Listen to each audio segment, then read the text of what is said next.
On this episode of China Uncensored, how does North Korea keep building these nukes? Hi, welcome to China Uncensored. I'm your host, Chris Chappell. You know, one of the best decisions I ever made was moving from Los Angeles to New York. Why? Within a few years, North Korea might be able to nuke the west coast of the United States. Probably by the end of the first term of the person we're electing this November, they are going to have the ability to put nuclear warheads on missiles that can reach the west coast of the United States. Good to be nice and safe here in Manhattan. What? Now I know how this guy feels. Some days you just can't get rid of a bomb. But this is a serious issue.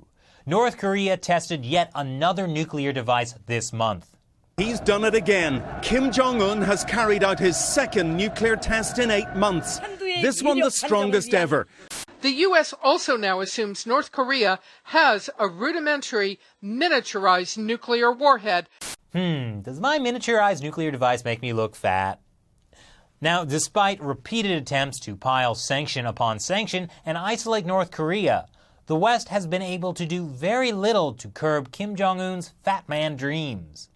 North Korea's already isolated. Only its ally China could really punish it more.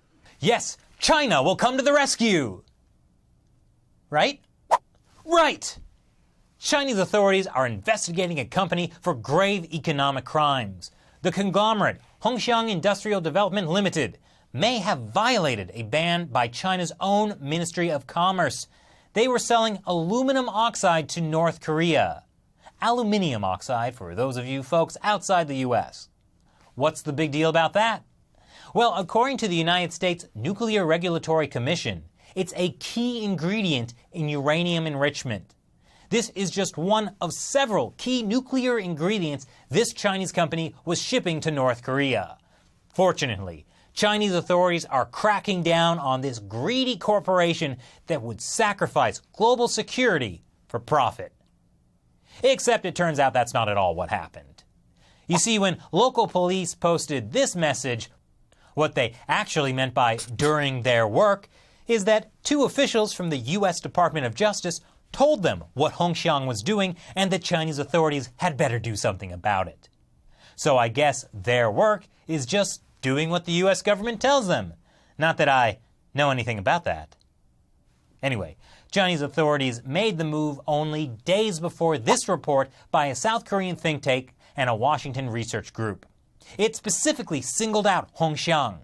So this makes it look like the Chinese regime is actually doing something about a nuclear North Korea.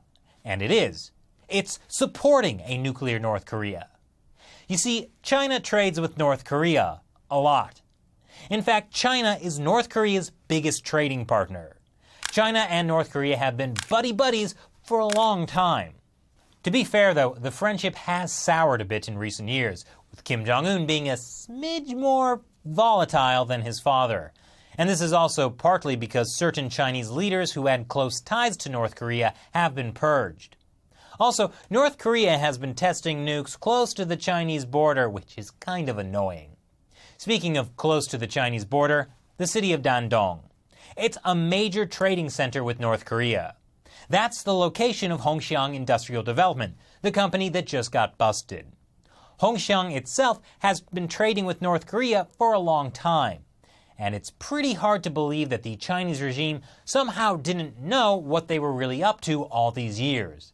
I mean, we're talking about the regime behind the world's most intrusive mass surveillance system, with 30,000 internet police and with a party secretary in every big company. And we're expected to believe that somehow they had no idea what Hongxiang was doing until the Americans told them?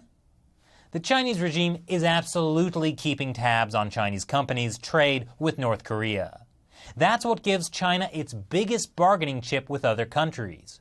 That's why each time the U.S. starts freaking out about nuclear testing in the evil empire, it has to be all like, "Help me, China.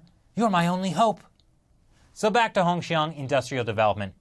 Chairwoman Ma Xiong has called her company a golden bridge between China and North Korea. Figuratively, of course, otherwise starving North Koreans would melt it down to buy food. And Ma was in pretty good with the Chinese regime. She was a member of the Liaoning Province People's Congress. The Ministry of Commerce even gave Hongxiang a license to import oil products.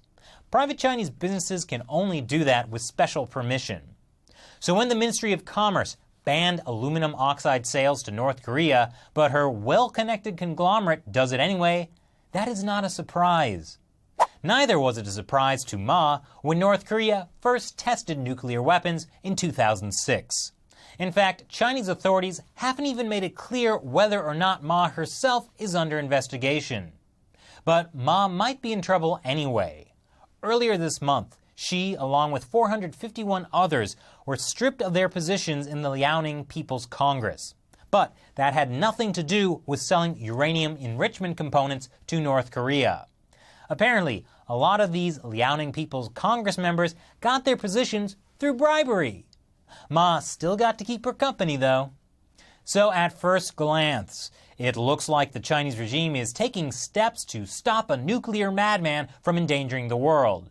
But really, it's because the U.S. forced their hand, and the head of the company was in trouble for something totally different anyway. So what do you think of the Chinese regime's trade with North Korea? Leave your comments below. Did you find this episode controversial?